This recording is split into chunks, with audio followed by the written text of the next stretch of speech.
Capítulo 9. El lunes por la mañana, Anselma consultó las páginas amarillas para localizar una tienda de venta de artículos de pesca que estuviera cerca. Desafortunadamente no había en su barrio, así que decidió por una vez hacer una excepción y concederse el lujo de un taxi. A las 3:30, hora de apertura de la tienda, estaba lista para salir. Llevaba el traje de chaqueta azul de lino de los tiempos del colegio y un collar de coralina, regalo de sus colegas cuando dejó la enseñanza.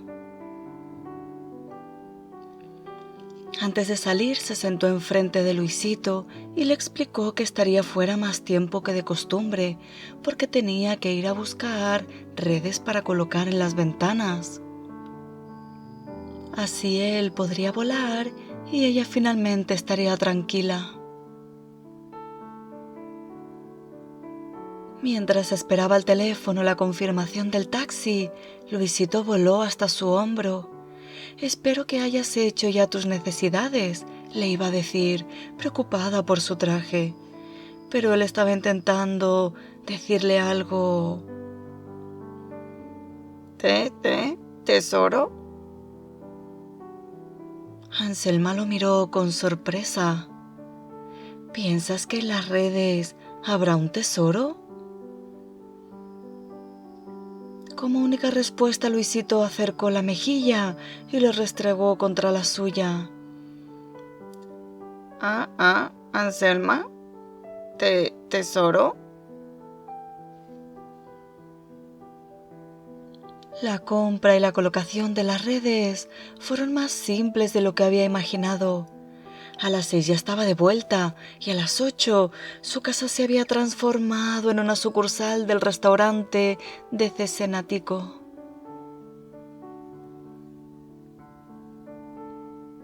Mientras colocaba la última red, le pareció ver al militar jubilado, su vecino, espiándole detrás de las persianas permanentemente cerradas. «Viejo cascarrabias», se dijo, preguntándose si él pensaba lo mismo de ella.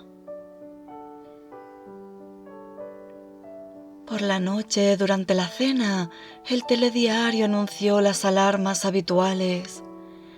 Ahora era la alarma del tráfico lo que le preocupaba al estirado presentador de televisión, naturalmente acompañada de la alarma por mal tiempo. Llovía a cántaros sobre gran parte de las costas. La temperatura había bajado de golpe al menos 10 grados, forzando a muchos veraneantes a interrumpir bruscamente sus vacaciones y, por tanto, a invadir las autopistas creando atascos. Anselma miró fuera.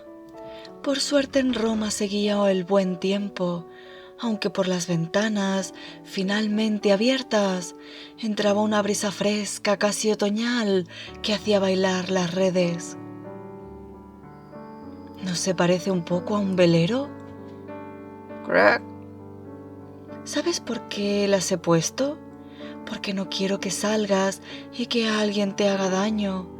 Estoy segura de que tú volverías siempre a casa, pero ahí fuera hay gente a la que le gusta disparar, tirar con honda, por no hablar de las cornejas, los halcones y los gatos. ¿Cómo podrías defenderte? Sí, lo sé, es aburrido estar siempre en casa, te entiendo. ¿Sabes lo que podríamos hacer un día? Un bonito crucero. Embarcamos en Génova y vamos hasta las Canarias. ¿Quién nos lo impide? Y además, según tengo entendido, a vosotros los papagayos os gusta el mar, ¿no? Esa noche, después de cenar, escucharon canciones napolitanas. Anselma cantaba y Luisito aleteaba yendo y viniendo como una bala del colgador de la entrada a la lámpara de Murano. En los momentos de mayor emoción se oían los insistentes golpes en la pared del vecino. «¿Por qué no bailas tan bien?», le sugirió alegre Anselma. A medianoche no tenía todavía sueño. Se sentía agradablemente excitada, casi exaltada. Ya en camisón, fue al armario y cogió la vieja caja de licores que contenía las cartas de sus viejos alumnos. La mayor parte se remontaba a sus primeros tiempos en la montaña. El papel estaba amarillento y la tinta había casi desaparecido. Leyó algunas. El tono era respetuoso y formal, pero recordando el rostro de cada uno, Anselma supo reconocer, tras la aparente rigidez, un efecto y un reconocimiento profundos.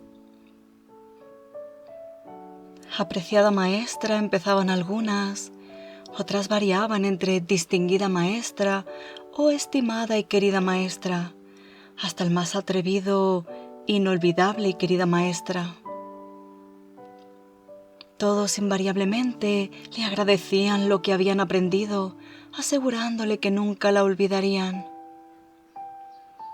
Después la ponían al día sobre los diversos acontecimientos de sus vidas: matrimonios, nacimientos, licenciaturas, traslados. Por las fotos que a menudo le adjuntaban, veía maravillada cómo cambiaban sus rostros. A pesar del paso del tiempo, algunos permanecían idénticos a los de su infancia, mientras que no habría podido reconocer a otros ni con un documento en la mano. Encontró bastante correspondencia de su periodo en Noale, aún siendo joven esposa, pero de los años romanos no existía ningún testimonio. Se podría hacer una estratigrafía como las que hacen los geólogos, pensó.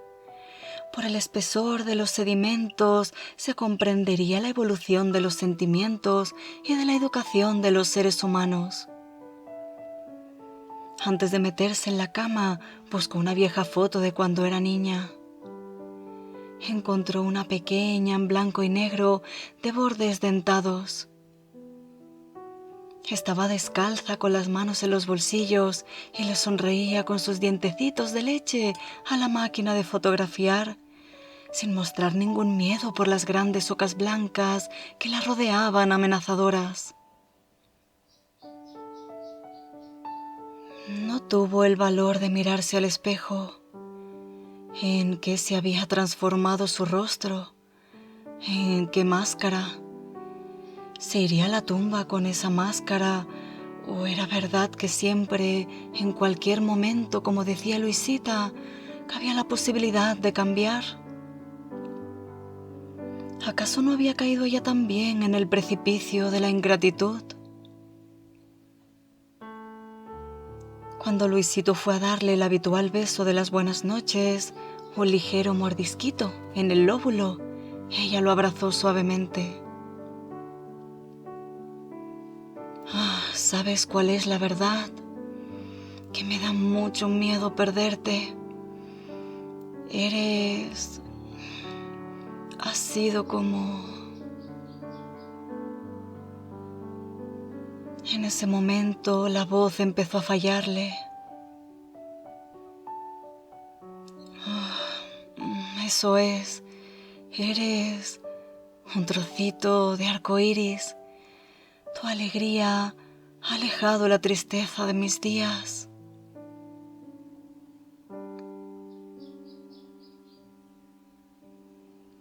No consiguió contener las lágrimas que humedecieron las plumas impermeables del papagayo y que de ahí, como pequeñas esmeraldas, cayeron sobre la almohada. Aún antes de abrir los ojos, Anselma se sintió arrollada por una nueva forma de energía. Estiró los brazos y las piernas, desperezándose feliz, y decidió organizar una fiesta. Durante los años de matrimonio no consiguió cultivar ninguna amistad y cuando enviudó, la amargura le oprimió como una mordaza de acero.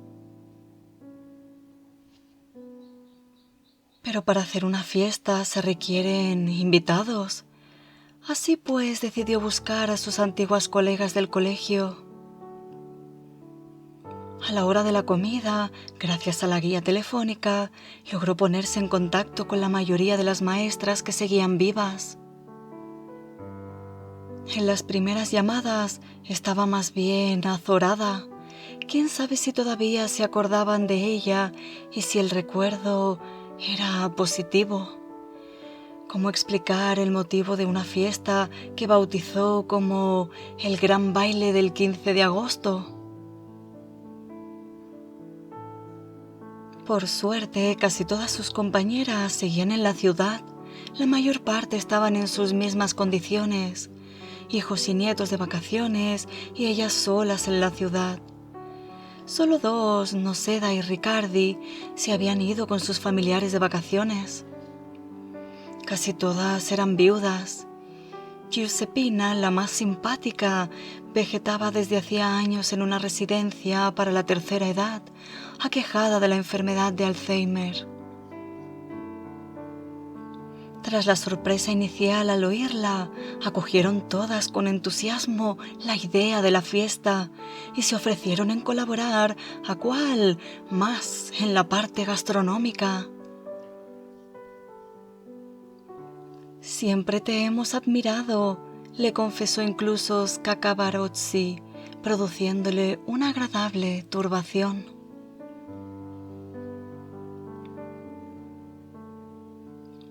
El día antes de la fiesta, que caía en miércoles, se puso en marcha temprano. Deseaba que la casa tuviera una apariencia verdaderamente alegre. Fue la primera, o casi, en coger un carrito en el centro comercial y la primera, o casi, en pagar. Compró todo lo necesario: comida, bebida, guirnaldas y lámparas chinas de papel. Por la tarde horneó varias tandas de bolo Advent y pequeñas pizzas.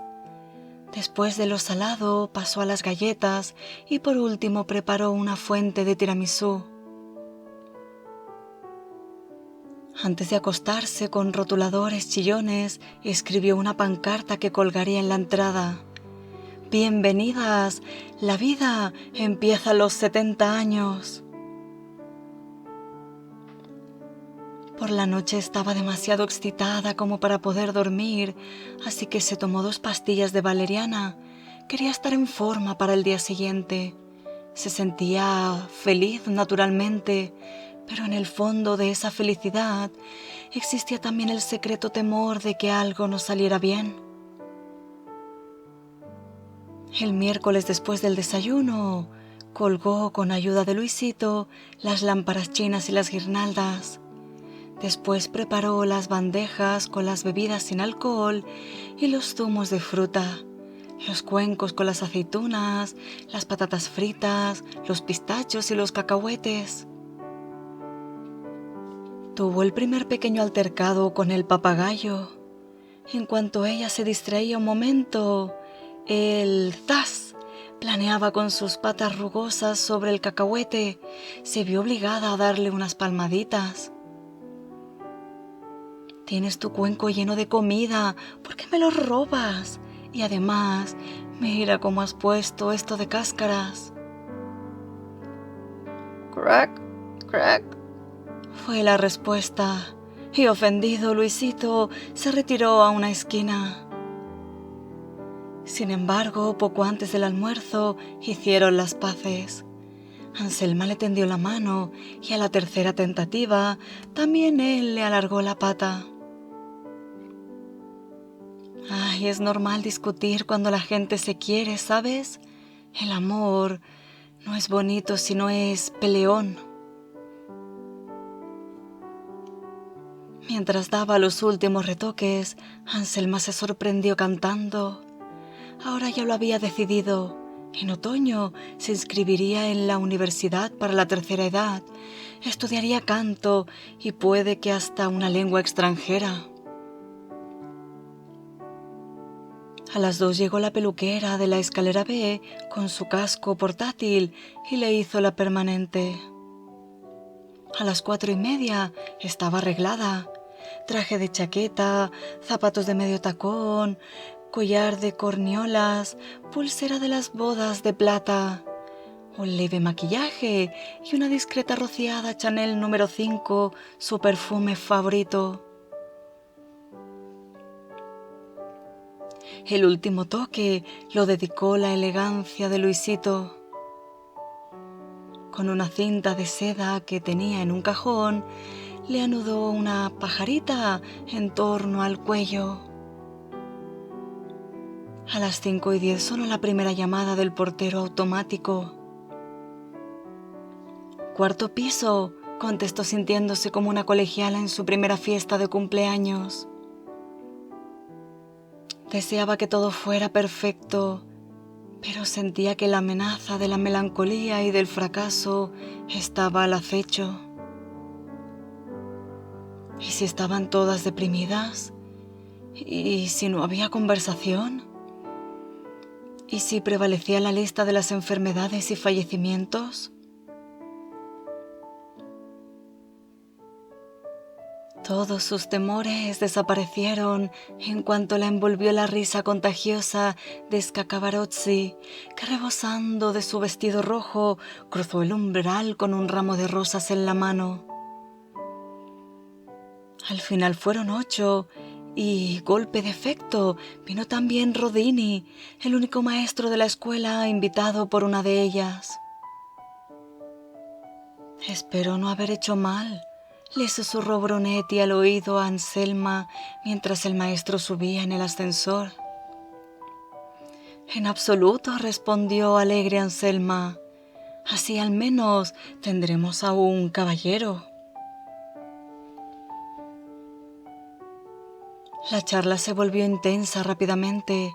Las fuentes se vaciaron una tras otra y los vasos también.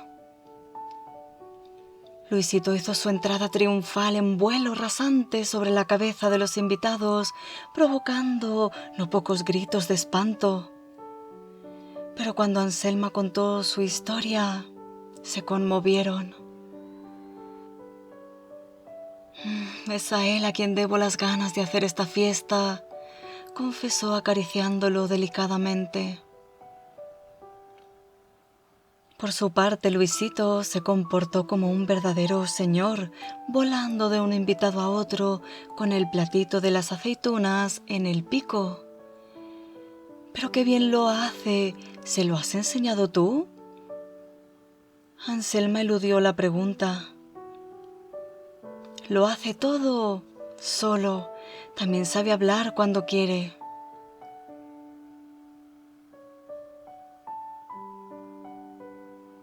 A las 7 se descorchó el cava. Luisito cogió el tapón al vuelo y todos, levantando las copas, dijeron a coro mientras la miraban: «Por Anselma». No se lo esperaba y se emocionó. «No sabes cuántas veces hemos hablado de ti», continuó Scacabarozzi. «Más que hablar, te invocábamos», precisó Bonomi. «Cada 2 por 3 decíamos: aquí haría falta Anselma». Cómodamente sentadas, evocaron el famoso episodio que supuso la brusca interrupción de la inmaculada carrera de Anselma como profesora.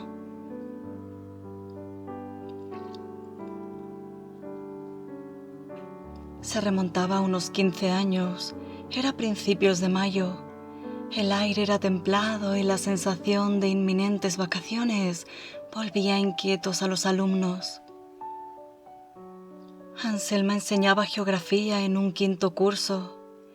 Mientras explicaba la dinámica de la tectónica de placas, un alumno se levantó y, girando los ojos con un rotulador gordo entre las piernas, empezó a jadear simulando el acto sexual. «Ferretti, estate quieto», lo regañó mientras golpeaba con la mano abierta la mesa del profesor. Como continuaba balanceándose con la lengua fuera, haciendo reír a los demás, Anselma levantó la voz. ¡Para, cretino! Pero tú, estúpida, fue su respuesta. Sin pensárselo 2 veces, Anselma bajó del estrado y con la máxima serenidad de espíritu le dio un buen bofetón. Durante los días y semanas que siguieron, se desencadenó un verdadero escándalo. Anselma fue denunciada por los padres del alumno, que pretendieron incluso una elevada indemnización por los daños permanentes sufridos por su hijo. Los periodistas corrieron en tropel como tiburones que huelen la sangre. Se llenaron páginas y páginas de los periódicos, transmisiones televisivas, dedicaron emisiones enteras a discutir sobre la gravedad de aquel hecho, sucedido en una tranquila escuela de la capital. Después de casi 30 años de una total dedicación a la enseñanza, la pacífica Anselma se transformó en un monstruo, en una psicópata sádica, nada menos que, como escribió un periódico, en el último epígono de una cultura fascista que se creía ya extinguida. Precisamente ella, hija de un heroico partisano. Avergonzados, Giulia y Massimiliano se negaron a ir al colegio durante semanas, mientras Giancarlo daba vueltas por casa repitiendo furioso: «Por esa cabezonada tuya acabaremos en la miseria».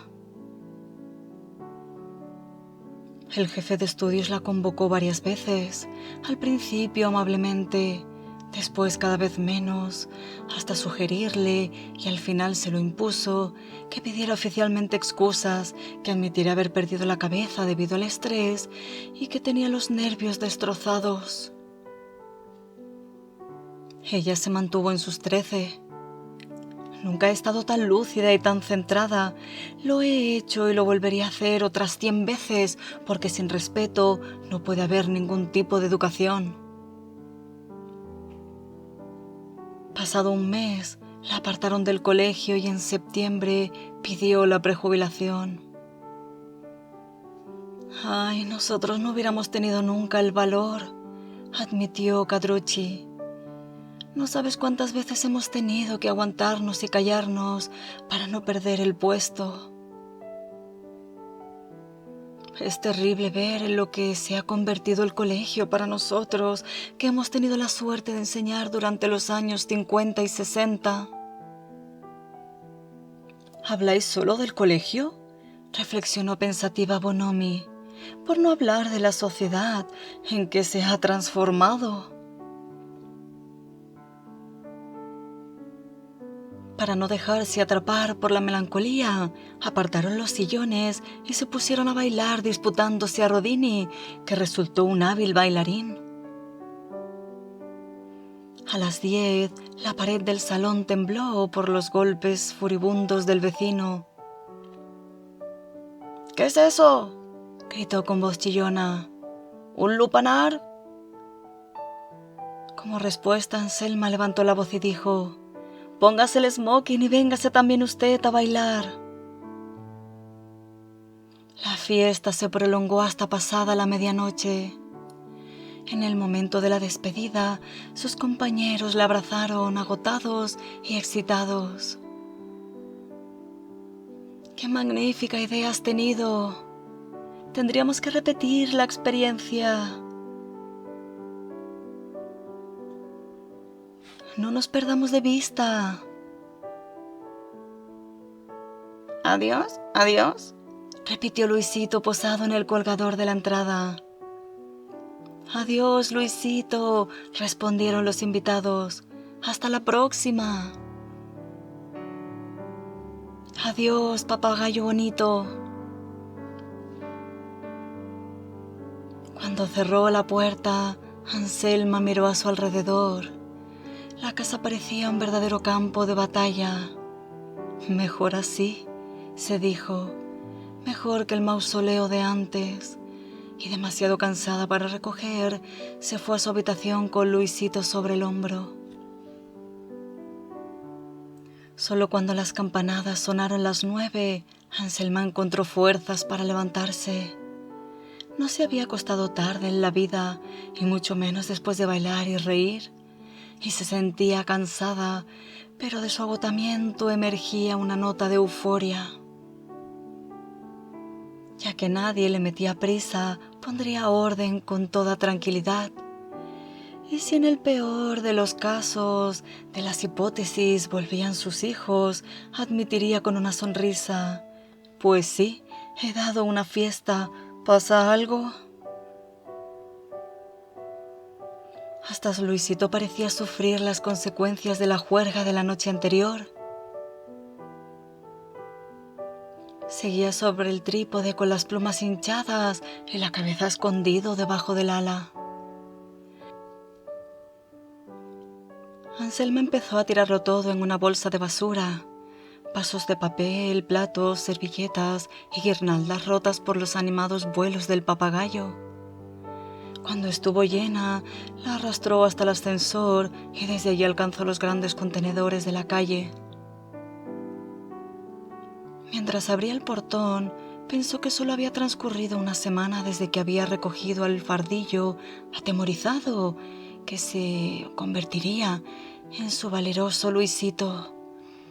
Cuántas cosas habían cambiado, cuánta alegría había traído a casa su divertido aspecto de payaso. ¿Dónde lo has comprado?, le preguntó Rodini la noche anterior.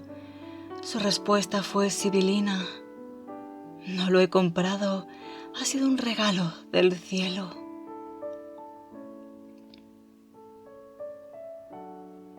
Cuando volvió a casa, recogió el correo. Había una factura de teléfono, aunque marcaba solo el canon, era siempre excesiva, ya que ella no llamaba nunca a nadie. 2 folletos publicitarios que anunciaban las ofertas de septiembre de centros comerciales cercanos. Y por último, un sobre en blanco, sin remitente ni destinatario. Lo abrió antes de entrar en el ascensor. En mayúscula, con letras recortadas de algún periódico, estaba escrito: vieja bruja, acabaréis mal tú y tu maldito pollo.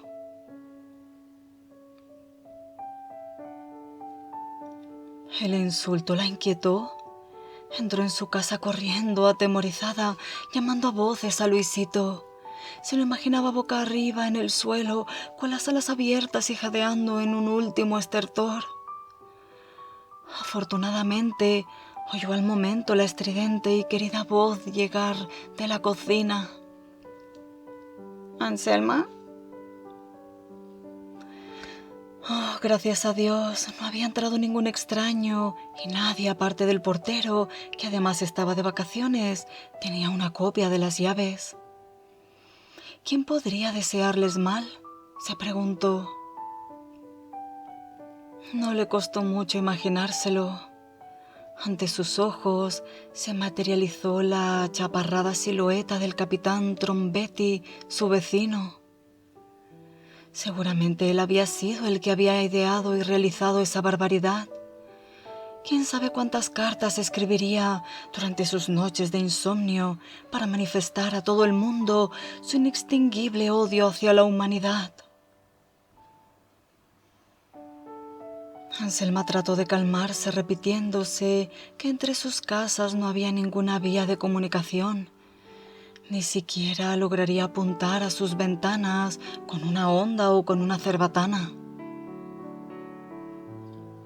Lo importante a ese punto era que Luisito no saliera, pero eso ya lo había resuelto con las redes de seguridad. De todas formas, le quedó una inquietud de fondo, como un presagio de desgracia inminente. Por la tarde recibió algunas llamadas telefónicas de agradecimiento de sus compañeras. A las 10:01 llamó Massimiliano para preguntarle si en Roma también había llovido y para decirle que los niños estaban en cama con amígdalas. Poco antes de acostarse tuvo la segunda gran emoción del día. Al pasar por el salón, Vi una cosa redondeada y clara que brillaba en el centro del puff de terciopelo. Como dudaba de que fuera un buñuelo de viento con marrasquino o una pieza del collar de falso marfil de Scaccarabarozzi, se puso las gafas y tan pronto vio lo que era, se le atascó un grito en la garganta. Esa cosa colocada delicadamente ahí era un huevo y no precisamente de gallina. ¿Luisito? Gritó con voz entrecortada. Después se corrigió. Luisita. El papagayo aterrizó de inmediato sobre su hombro. Luisita, lo has puesto tú. Crack, crack. Respondió orgullosa acomodándose como una gallina sobre el puff. El corazón de Anselma se puso a latir con celeridad. En el fondo, le dijo, tratando de aplacar su agitación, me has dado una buena sorpresa. Sin embargo, no cambiará nada entre nosotras, te lo puedo asegurar, nada. La casa es suficientemente grande para 3. Esa noche, sin embargo, durmió inquieta. Soñó con una cueva frente a un río. Esta es el agua de la metempsicosis, repetía una voz, y de repente de la oscuridad de la cueva salió una bulliciosa bandada de papagayos. Mejor dicho, parecían papagayos, pero en realidad eran murciélagos. Puede que no fueran murciélagos tampoco, sino seres humanos con las alas membranosas, ya que reconoció entre ellos el rostro descarnado y los bigotes del capitán Trombetti. El convulso entresueño duró hasta el alba. Mientras dormía, tuvo incluso la sensación de que alguien llamaba repentinamente a la puerta. Se dio cuenta de que no era un sueño, sino la realidad, cuando al ding-dong se añadieron fuertes golpes que hacían temblar el suelo. ¿Quién podía ser ahora? Se puso la bata, fue a la entrada y con circunspección desplazó la tapa de la mirilla. En el rellano, deformado por la lente, habían 3 hombres en uniforme. El primero pulsaba el timbre y golpeaba, ordenando «¡Abran!». «Se han equivocado de dirección», gritó como contestación Anselma. «Soy solo una maestra jubilada». «Hemos recibido una denuncia, le conviene abrir». «Se han equivocado», intentó protestar Anselma. «Aquí no hay delincuentes». Pero cuando oyó pronunciar su nombre y su apellido, fecha de nacimiento y dirección, se resignó y abrió, decidida a aclarar el equívoco. Los 3 hombres entraron y el que ella había visto golpear la puerta, que debía de ser el de más alto rango, le preguntó de nuevo si era Anselma del Ben, casada con Scatolin, nacida en Fossalón. Ante su conformidad, le pidieron mostrar un documento. Anselma se sintió aliviada. Tanto ruido para nada, pensó mientras iba hacia el dormitorio a buscar el documento de identidad que ahora usaba únicamente para retirar la pensión. El hombre comprobó sus datos y le restituyó el documento diciendo: «Bien, ahora los del papagayo». Anselma lo miró estupefacta. «¿De Luisito, es decir, de Luisita?» «¿Luisito o Luisita?» Hubiera sido demasiado complicado explicar al guardia los acontecimientos de las últimas horas, así que confirmó.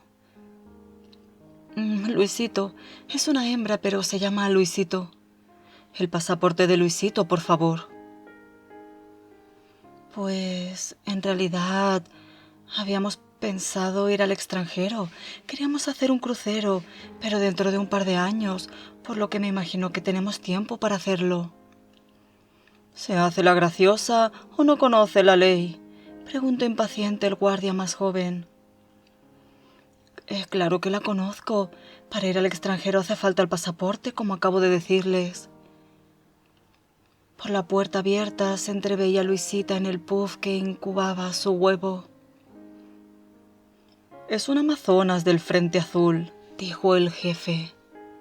Querida señora, continuó, su Luisito viene de la selva de América del Sur y si no me puede enseñar un documento que certifique su origen, nos veremos obligados a incautarle el papagayo y a denunciarla a usted por posesión ilegal de un ejemplar de especie exótica. Entonces, insistió el otro, ¿tiene o no tiene el documento? El corazón de Anselma pareció romperse de golpe. Pero lo he encontrado en el contenedor de la basura, gritó antes de que se desencadenara un buen barullo. Asustada por uno de los hombres que avanzaba hacia ella con un saco oscuro en la mano, Luisita interrumpió la incubación y comenzó a revolotear por la habitación. Anselma corrió en su ayuda, empujando el puff con ruedas contra las piernas del raptor, que al tropezar convirtió el huevo en una tortilla.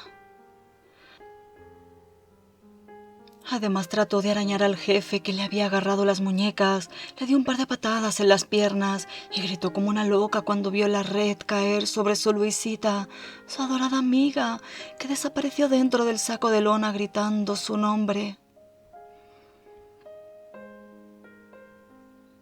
El único recuerdo de aquella mañana fue el graznar desesperado por el hueco de la escalera y una voz masculina que la advertía. Solo por respeto a sus años, no la denunciamos también por resistencia a las fuerzas de orden público.